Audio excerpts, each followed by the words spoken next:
शांति 29 दिसंबर 2023 की साकार मुरली है। बाबा बोले, मीठे बच्चे प्रश्नों में मूंझना छोड़ मन मना भव रहो। बाप और वर्षे को याद करो, पवित्र बनो और बनाओ। आज का प्रश्न है, शिव बाबा तुम बच्चों से अपनी पूजा नहीं करवा सकते हैं, क्यों? उत्तर है, बाबा कहते, मैं तुम बच्चों का मोस्ट ओबीडिएंट सर्वेंट हूँ। तुम बच्चे मेरे मालिक हो। मैं तो तुम बच्चों को नमस्ते करता हूँ। बाप है निरहंकारी। बच्चों को भी बाप समान बनना है। मैं तुम बच्चों से अपनी पूजा कैसे करवाऊंगा? मेरे पैर भी नहीं है जिसको तुम धुलाई करो। तुम्हें तो खुदाई खिदमतगार बन विश्व की सेवा करनी है। गीत बजा है, निर्बल से लड़ाई बलवान की। ओम शांति। निराकार शिव भगवानो वाच। शिव बाबा निराकार है और आत्माएं जो शिव बाबा कहती है वह भी असल में निराकार हैं। निराकारी दुनिया में रहने वाले हैं। यहाँ पाठ बजाने के लिए साकार बने हैं। अब हम सबको तो पैर हैं, श्री कृष्ण को भी पाँव हैं। पैर पूजते हैं ना। शिव बाबा कहते, मैं तो हूँ ओबीडिएंट। मेरे पैर है नहीं जो तुमसे पैर धुलाऊं व पूजा कराऊं। सन्यासी पैर धुलाते हैं ना। गृहस्थी लोग जाकर उनके पैर धोते हैं। पैर तो मनुष्यों के हैं। शिव बाबा को पैर ही नहीं है जो तुमको पैर की पूजा करनी पड़े। ये है पूजा की सामग्री। बाप कहते हैं, मैं तो ज्ञान का सागर हूँ। मैं अपने बच्चों से कैसे पैर धुलाऊंगा? बाप तो कहते हैं, वंदे मातरम। माताओं को फिर क्या कहना है? हाँ, खड़े होकर कहेंगे, शिव बाबा नमस्ते। जैसे सलाम वालेकुम कहते हैं ना, सो भी बाप को पहले नमस्ते करना पड़ता है। कहते हैं, आई एम मोस्ट ओबीडिएंट। बेहद का सर्वेंट हूँ। निराकार और निरहंकारी कितना है, पूजा की तो बात ही नहीं। मोस्ट बिलवड चिल्ड्रन जो मिल्कियत के मालिक बनते हैं, उनसे कैसे पूजा कराएंगे? हाँ, छोटे बच्चे बाप के पाँव पड़ते हैं क्योंकि बाप बड़ा है, परंतु वास्तव में तो आप बच्चों का भी सर्वेंट है। जानते हैं कि बच्चों को माया बहुत तंग करती है। बहुत कड़ा पाठ है। बहुत अपार दुख अजून आने वाले हैं। ये सारी बेहद की बात है। तब ही बेहद का बाप आते हैं। बाप कहते हैं, दाता मैं एक ही हूँ। अन्य किसी को भी दाता नहीं कह सकते। बाप से सब मांगते हैं। साधु लोग भी मुक्ति मांगते हैं। भारत के गृहस्थी लोग भगवान से जीवन मुक्ति मांगते हैं। तो दाता एक हो गया। गाया भी हुआ है, सर्व का सदगति दाता एक। साधु लोग जब खुद ही साधना करते हैं तो औरों को फिर गति सदगति कैसे दे सकते हैं?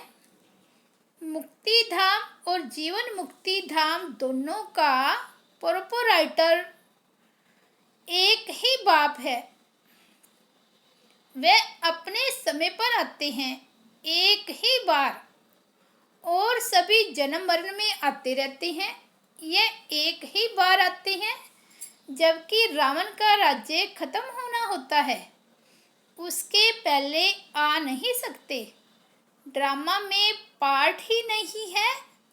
तो बाप कहते हैं, तुमने मेरे द्वारा मुझे अब पहचाना है। मनुष्य नहीं जानते तो सर्वव्यापी कह दिया है। अभी तो है रावण राज्य, भारतवासी ही रावण को जलाते रहते हैं, तो सिद्ध है रावण राज्य भारत में है, राम राज्य भी भारत में है। ये बातें राम राज्य स्थापन करने वाला ही समझाते हैं कि कैसे अब रावण राज्य है। ये कौन समझाते हैं? निराकार शिव भगवानुवाच। आत्मा को शिव नहीं कहेंगे, आत्माएं हैं सब शालिग्राम, शिव एक को ही कहा जाता है। शालिग्राम तो अनेक होते हैं। यह है रुद्र ज्ञान यज्ञ। वे ब्राह्मण लोग जो यज्ञ रचते हैं उसमें एक बड़ा शिवलिंग और छोटे छोटे शालिग्राम बनाकर पूजा करते हैं। देवियों आदि की पूजा तो वर्ष वर्ष होती है। यह तो रोज मिट्टी के बनाते हैं, पूजा करते हैं। रुद्र का बड़ा मान होता है। शालिग्राम कौन है वह तो जानते नहीं। तुम शिव शक्ति सेना पतितों को पावन बनाती हो। शिव की पूजा तो होती है, शालिग्राम कहाँ जाएं? तो बहुत मनुष्य रुद्र यज्ञ रच शालिग्रामों की पूजा करते हैं। शिव बाबा के साथ बच्चों ने भी मेहनत की है। शिव बाबा के मददगार हैं, उन्हों को कहा जाता है खुदाई खिदमतगार। खुद निराकार भी जरूर कोई शरीर में आएंगे ना। स्वर्ग में तो खिदमत की दरकार नहीं। शिव बाबा कहते हैं, देखो ये मेरे खिदमतगार बच्चे हैं, नंबरवार तो है ना, सबकी पूजा तो कर ना सके। यह यज्ञ भी भारत में ही होते हैं। यह राज बाप ही समझाते हैं। वे ब्राह्मण लोग व सेठ लोग थोड़े ही जानते हैं। वास्तव में यह है रुद्र ज्ञान यज्ञ। बच्चे पवित्र बन भारत को स्वर्ग बनाते हैं। यह बड़ी हॉस्पिटल है। यहाँ योग द्वारा हम एवर हेल्दी बनते हैं। बाप कहते हैं, मुझे याद करो, देह अहंकार पहला नंबर विकार है जो योग तोड़ता है। बॉडी कॉन्शियस होते हो, बाप को भूलते हो, तब ही फिर और विकार आ जाते हैं। यह योग निरंतर लगाना बड़ी मेहनत है। मनुष्य श्री कृष्ण को भगवान समझ उनकी पूजा करते हैं, परंतु वे पतित पावन तो है नहीं जो उनके पैर पूजे जाएं। शिव तो है ही बिगर पैर पाँव, वे तो आकर माताओं का सर्वेंट बनते हैं और कहते हैं, बाप और स्वर्ग को याद करो तो फिर तुम 21 जन्म राज्य करेंगे। 21 पीढ़ी गाई हुई है और धर्मों में नहीं गाई जाती। किसी भी धर्म वाले को 21 जन्म स्वर्ग की बादशाही नहीं मिलती है। यह भी ड्रामा बना हुआ है। देवता धर्म वाले जो और धर्मों में मिक्स हो गए हैं वे फिर निकल आएंगे। स्वर्ग के सुख तो अपरम अपार है। नई दुनिया नए मकान में अच्छा सुख होता है। थोड़ा पुराना होने में कुछ ना कुछ दाग हो जाते हैं, फिर रिपेयर किया जाता है। तो जैसे बाप की महिमा अपरम अपार है, वैसे स्वर्ग की महिमा भी अपरंपार है। जिसका मालिक बनने का तुम पुरुषार्थ कर रहे हो और कोई स्वर्ग का मालिक बना ना सके। तुम बच्चे जानते हो विनाश की सीन बड़ी दर्दनाक है। उनके पहले बाप से वर्षा ले लेना चाहिए। बाप कहते हैं, अब मेरे बनो, अर्थात ईश्वरी गोद लो। शिव बाबा बड़ा है ना, तो तुमको प्राप्ति बहुत है। स्वर्ग के सुख अपरंपार है। नाम सुनते ही मुख पानी होता है। कहते भी हैं, फलाना स्वर्ग पधारा। स्वर्ग प्यारा लगता है ना, ये तो है ही नरक जब तक स्वर्ग न हो तब तक स्वर्ग में कोई जा न सके। बाप समझाते हैं ये जगदम्बा जाकर फिर स्वर्ग की महारानी लक्ष्मी बनती है, फिर बच्चे भी नंबरवार बनते हैं। मम्मा बाबा जास्ती पुरुषार्थ करते हैं, राज्य तो वहाँ बच्चे भी करेंगे ना, सिर्फ लक्ष्मी नारायण तो नहीं करेंगे। तो बाप आकर मनुष्य से देवता बनाते हैं, पढ़ाते हैं। अगर कहते श्री कृष्ण बनाते हैं तो फिर श्री कृष्ण को तो ले गए हैं द्वापर में। द्वापर में तो देवता होते नहीं।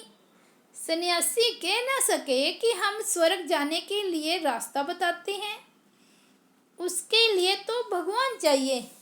कहते हैं मुक्ति जीवन मुक्ति के द्वार कलयुग के अंत में खुलेंगे।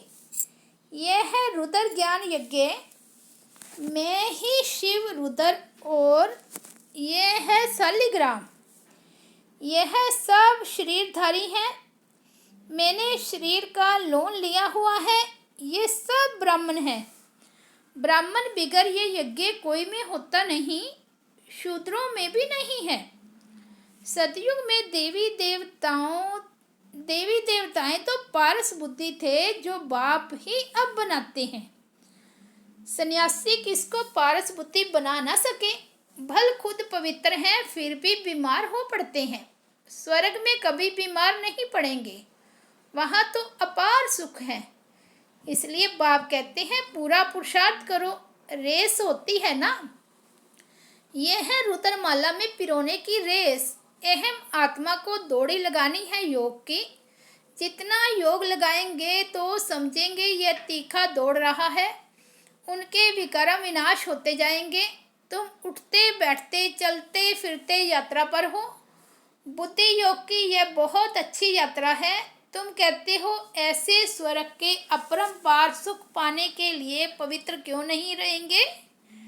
हमको माया हिला नहीं सकती, प्रतिज्ञा करनी होती है। अंतिम जन्म है, मरना तो है ही, तो क्यों नहीं बाप से वर्षा ले लेवें।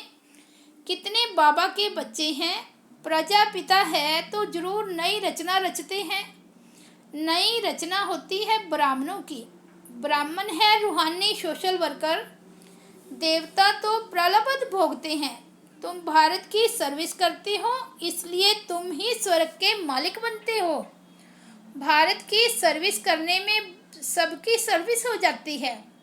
तो यह है रुद्र ज्ञान यज्ञ। रुद्र शिव को कहा जाता है, न कि श्री कृष्ण को। श्री कृष्ण तो सतयुग का प्रिंस है, वहाँ ये यज्ञ आदि होंगे नहीं। अभी है रावण राज्य, ये खलास होना है, फिर कभी रावण बनाएंगे ही नहीं। बाप ही आकर इन जंजीरों से छुड़ाते हैं। इस ब्रह्मा को भी जंजीरों से छुड़ाया ना। शास्त्र पढ़ते पढ़ते क्या हालत हुई है। तो बाप कहते हैं अब मुझे याद करो।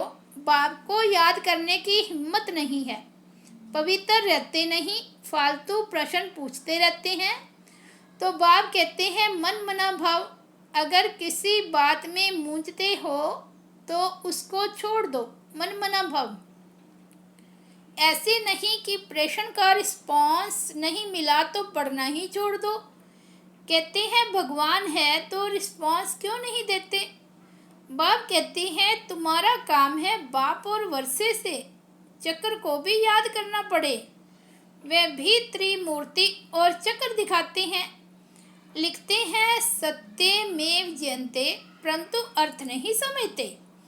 तुम समझा सकते हो, शिव बाबा को याद किया तो सूक्ष्म वतनवासी ब्रह्मा विष्णु शंकर भी याद आएंगे, और सप्तदर्शन चक्र को याद करने से विजयंती हो जाएंगे। जयंते माना माया पर जीत पहनेंगे। कितनी समझ की बात है। यहाँ कायदे हैं, हंसों की सभा में बगुले बैठ ना सके। बीके जो स्वर्ग की परी बनाती है, उन पर बड़ी रिस्पॉन्सिबिलिटी है। पहले जब कोई आते हैं तो उनसे हमेशा यह पूछो, आत्मा के बाप को जानते हो। प्रश्न जो पूछते हैं तो जरूर जानते होंगे। सन्यासी आदि ऐसे कभी नहीं पूछेंगे, वे तो जानते ही नहीं। तुम तो प्रश्न पूछेंगे बेहद के बाप को जानते हो। पहले तो सगाई करो, ब्राह्मणों का धंधा ही यह है। बाप कहते हैं, हे आत्माएं मेरे साथ योग लगाओ क्योंकि मेरे पास आना है। सतयुगी देवी देवताएं बहुत काल से अलग रहे हैं तो पहले पहले ज्ञान भी उनको ही मिलेगा। लक्ष्मी नारायण ने 84 जन्म पूरे किए हैं तो उनको ही पहले ज्ञान मिलना चाहिए। मनुष्य सृष्टि का जो झाड़ है उसका पिता है ब्रह्मा और आत्मा का पिता है शिव। तो बाप है और दादा है ना, तुम हो उनके पुत्र, उनसे तुमको ज्ञान मिलता है। बाप कहती है, मैं जब नरक में आऊं तब तो स्वर्ग रचूं। शिव भगवान वाच, लक्ष्मी नारायण त्रिकालदर्शी नहीं है, उनको ये रचता रचना का ज्ञान है नहीं, तो परंपरा कैसे चले। कई समझते हैं यह तो सिर्फ कहने मात्र कहते हैं। मौत आया कि आया, होता तो कुछ भी नहीं। इस पर एक मिसाल भी है ना। उसने कहा शेर आया परंतु शेर आया नहीं। आखिर एक दिन शेर आ गया। बकरियां सब, यह बातें सब यहाँ की है। एक दिन काल खा जाएगा, फिर क्या करेंगे। भगवान का कितना भारी यज्ञ है, परमात्मा के सिवाय तो इतना बड़ा यज्ञ कोई रच न सके। ब्रह्मा वंशी ब्राह्मण कहलाकर पवित्र न बना तो यह मरा। शिव बाबा से प्रतिज्ञा करनी होती है। मीठा बाबा, स्वर्ग का मालिक बनाने वाला बाबा, मैं तो आपका हूँ, अंत तक आपका होकर रहूँगा। ऐसे बाप को अथवा साजन को फारगति दी तो महाराजा महारानी बन नहीं सकेंगे।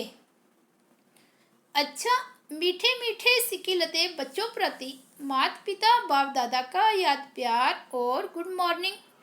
रूहानी बाप की रूहानी बच्चों को नमस्ते।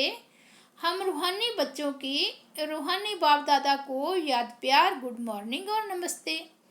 धारणा के लिए मुख्य सार, फर्स्ट पॉइंट है, सच्चा खुदाई खिदमतगार बन भारत को स्वर्ग बनाने में बाप को पवित्रता की मदद करनी है। रूहानी सोशल वर्कर बनना है। सेकंड पॉइंट है, किसी भी प्रकार के प्रश्नों में मूंझकर पढ़ाई नहीं छोड़नी है और वर्षे को याद करना है। वरदान है, हदों से पार रह सबको अपनेपन की महसूसता कराने वाले अनुभवी मूर्त भव। जैसे हर एक के मन से निकलता है मेरा बाबा, ऐसे सभी के मन से निकले कि यह मेरा है। बेहद का भाई है या बहन है, दीदी है, दादी है, कहाँ भी रहते हो लेकिन बेहद सेवा के निमित्त हो। हदों से पार रहकर बेहद की भावना, बेहद की श्रेष्ठ कामना रखना, यही है फॉलो फादर करना। अभी इसका प्रैक्टिकल अनुभव करो और कराओ। वैसे भी अनुभवी बुजुर्ग को पिताजी काका जी कहते हैं। ऐसे बेहद के अनुभवी अर्थात सबको अपनापन महसूस हो। स्लोगन है, उपराम स्थिति द्वारा उड़ती कला में उड़ते रहो तो कर्म रूपी डाली के बंधन में फंसेंगे नहीं। अच्छा, ओम शांति। तो ये थे प्यारे बाबा के 29 दिसंबर के अनमोल महावाक्य। मुरली का हेडिंग है, मीठे बच्चे प्रश्नों में मूंझना छोड़ मन मना भव रहो, बाप और वर्षे को याद करो, पवित्र बनो और बनाओ। ओम शांति।